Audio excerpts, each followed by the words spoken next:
Energy is the economy. It's also the most centralized. I want you to really think about that for a second. The very system that powers our entire world, literally keeping the lights on and the internet humming right now, is fundamentally bottlenecked. And honestly, in many ways, it's completely broken.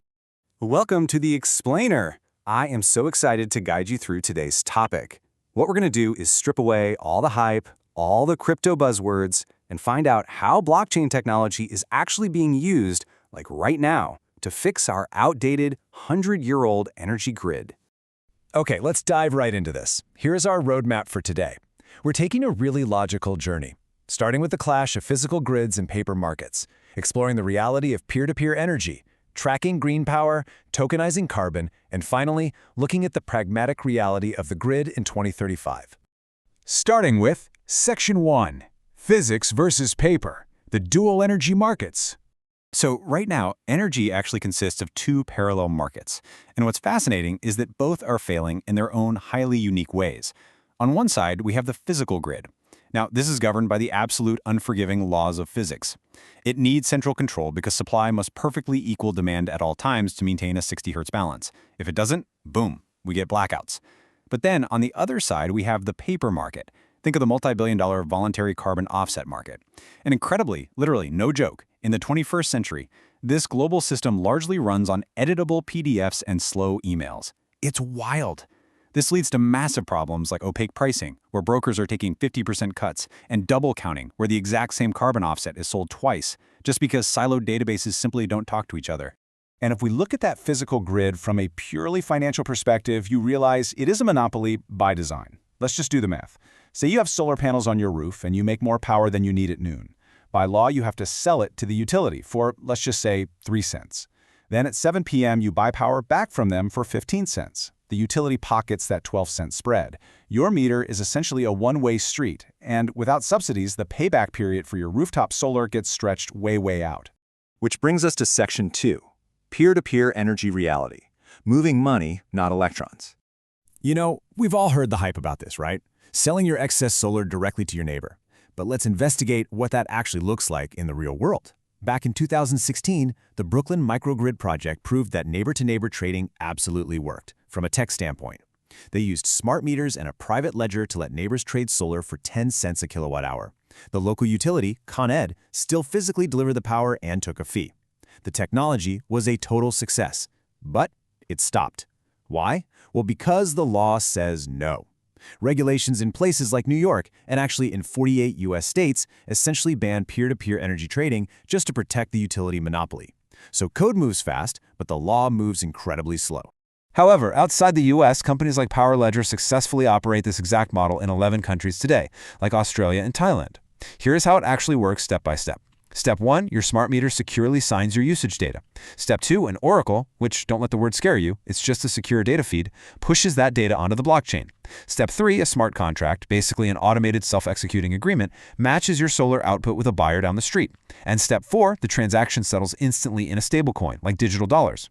It takes a highly complex peer-to-peer process and makes the settlement totally seamless. And the best part? It gives users a price that is often 20% better than standard utility rates. So the absolutely crucial point here is this mantra. Electrons don't move, money does. The blockchain doesn't magically beam electricity from your roof over to your neighbor's house. The physical grid and the utility are still balancing the physics. The blockchain is simply handling the financial accounting in 5-minute intervals, completely replacing the middleman's billing system. Moving on to Section 3, Tracking Green Energy, Fixing the REC Database Hell. Okay, so how do you actually prove the energy your company uses is green? Obviously, you can't put a physical tag on a clean electron, so we use renewable energy certificates, or RECs. Think about the legacy system for a minute. It is a database nightmare tracked annually via slow emails across completely disconnected systems. This means a massive company might claim they are 100% renewable based on an annual average, even if they were actually running on coal power at night. But tokenized RECs using a system like the Energy Web Chain totally change the game. They offer hourly, time-stamped tracking on a global ledger. When used, the token is immediately burned, which just means it's permanently destroyed so it can never ever be claimed twice. This is exactly the kind of stuff giants like Microsoft and Google are looking toward to achieve 24/7 clean energy matching, proving hour by hour that their power is truly green.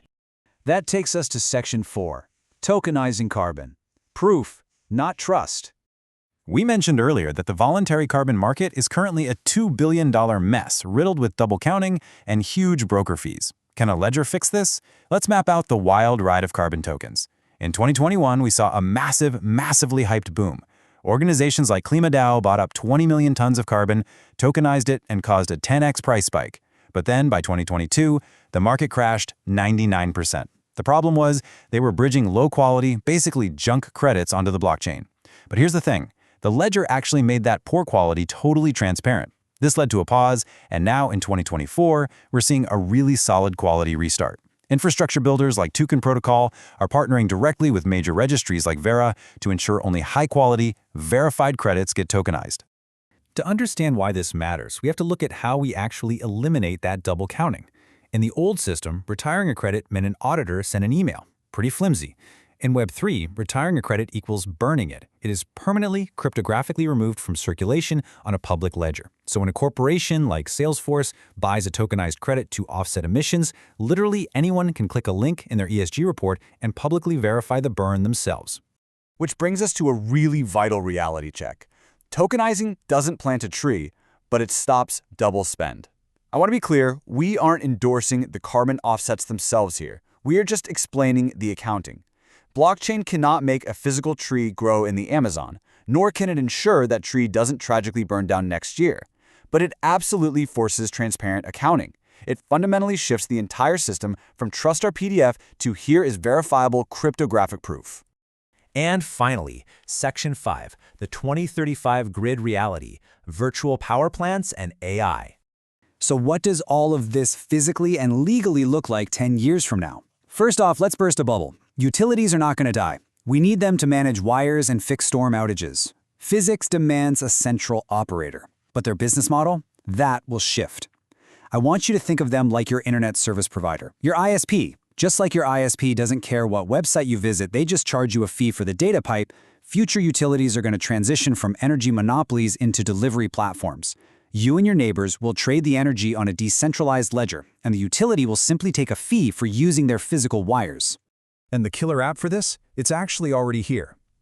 10,000. That's the number of home batteries it takes to aggregate together to create a virtual power plant, or VPP.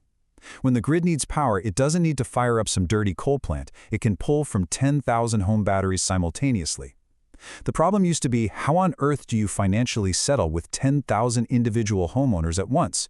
Well, blockchain effortlessly splits the settlement via smart contracts. There are pilots running today where individual users don't even know they are using a blockchain, but they're earning $500 a year totally passively. And best of all, this scales right now without needing to change US law. So, let's build this into our pragmatic 2035 reality. The grid will feature carbon tokens with public burns. It will feature virtual power plant settlement layers, and it will definitely feature AI autonomous traders, where an AI predicts grid loads and a smart contract automatically buys low and sells high for your home battery. But what won't it feature?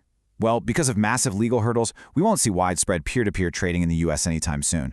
And we absolutely won't see physical utility companies replaced by decentralized autonomous organizations, or DAOs. That's just fantasy. Ultimately, the entire equation comes down to this: 10% finance on-chain, 0% electrons. Blockchain technology is essentially replacing the back-office accounting, not the copper wiring. The physics of energy will always remain physical, but the data, the trust, and the money, that is all going digital, for sure. Which leaves us with one final, very provocative thought. If blockchain handles all the trust and the financial accounting, and the centralized utility grid just handles the physics of the wires, who really controls your power in the future? Is it you, the code, or the utility? Think about that next time you flip a light switch. Thanks so much for joining me on this explainer. I really hope it illuminated the actual mechanics hiding behind all those buzzwords. Keep learning, and I'll see you next time.